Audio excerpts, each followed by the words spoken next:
Yesterday we tried to, we did a 35-minute YouTube on some real good information, and YouTube technology broke down, and we were not able to upload. So I want to take a quick moment here and review from yesterday. There's a great website called Startup Smart, startupsmart.com. It's a website in Australia, and I get emails from them every day. They do a wonderful job of marketing, and they have a lot of great content on their site at startupsmart.com.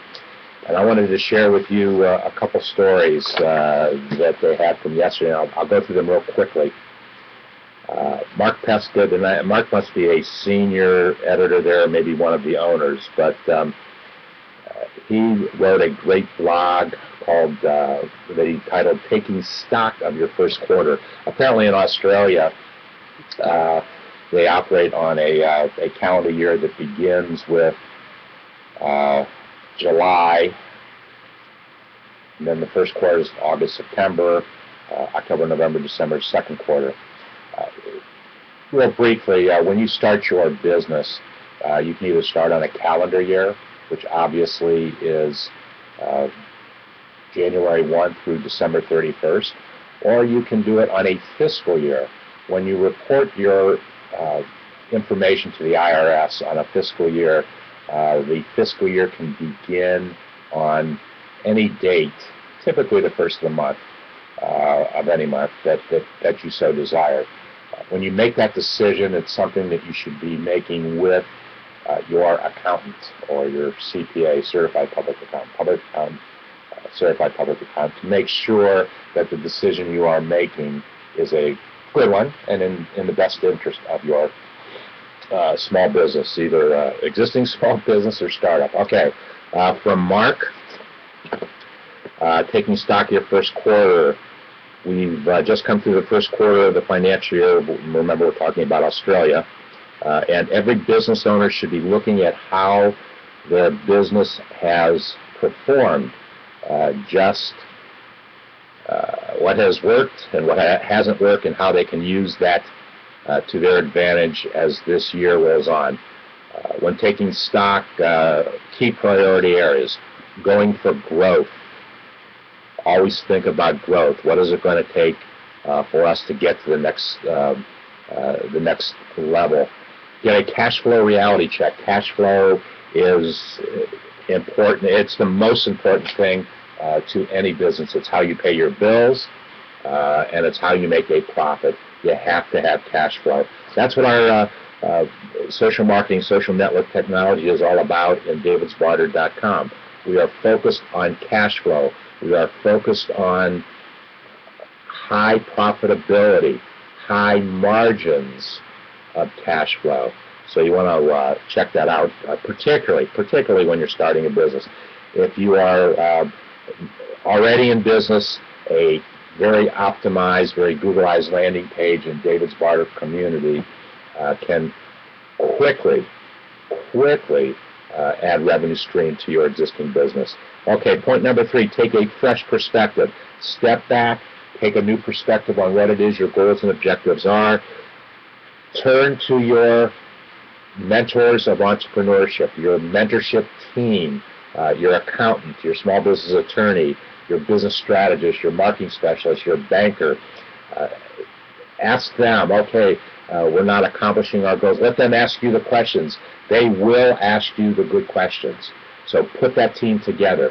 A good decision would be once a quarter, at least once a quarter, put your marketing, your mentorship team together.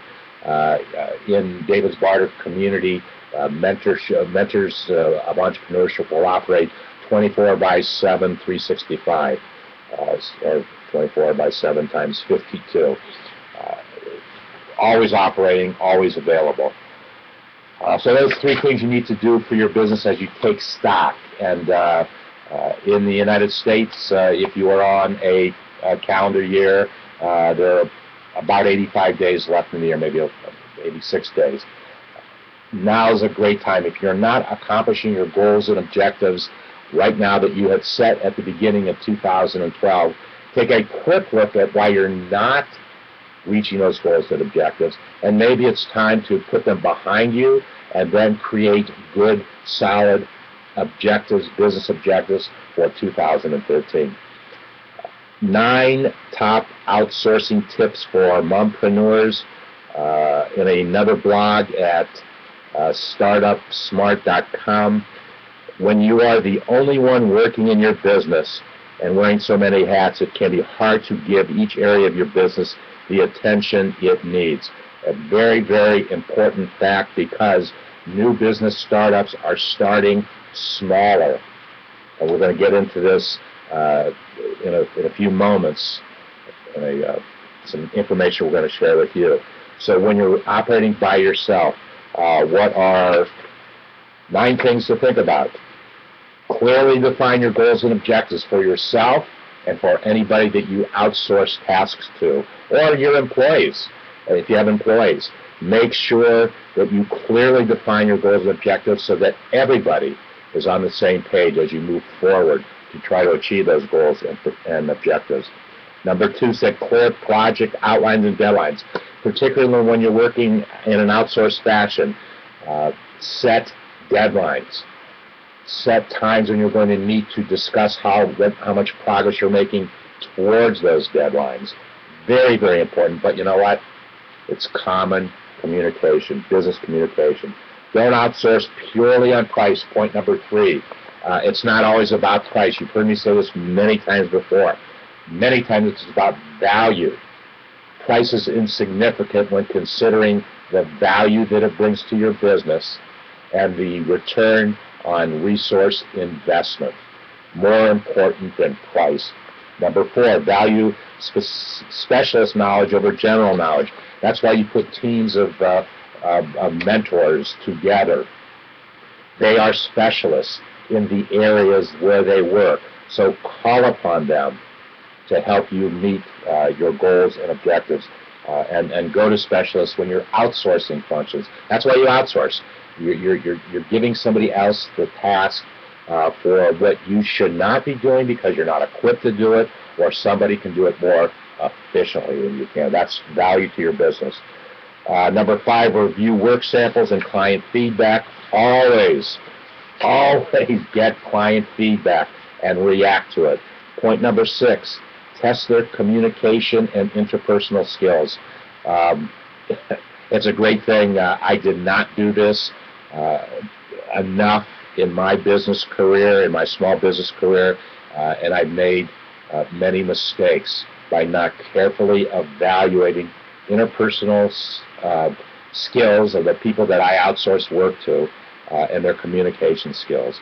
Number 7, negotiate the ownership of the work up front.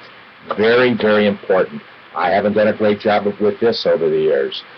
Who owns the work that is being done? Clearly define that and write it down so that if there's ever a question, you can go back to that written document. Well, number 8, get it in writing. Not only negotiate it, but get it in writing. Always get it in writing. Once again, a big mistake I have made as a small business owner. I didn't get enough in writing. I assumed too much. I was working with friends who, after we got into doing business with one another, they turned out not to be friends.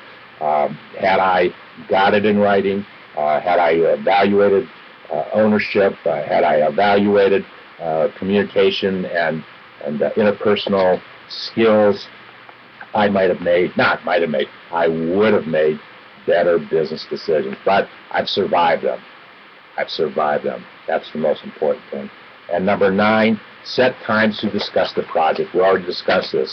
Create the exact expectations of the project and when you are going to meet on deadlines to that project to make sure you're moving along in a fashion. One last thing. 7 outdated home office duds you need to ditch. I had to laugh as I read this because in the last 40 years I've dealt with all of these things. Tape recorders, don't need them anymore. Fax machines, you don't need them anymore.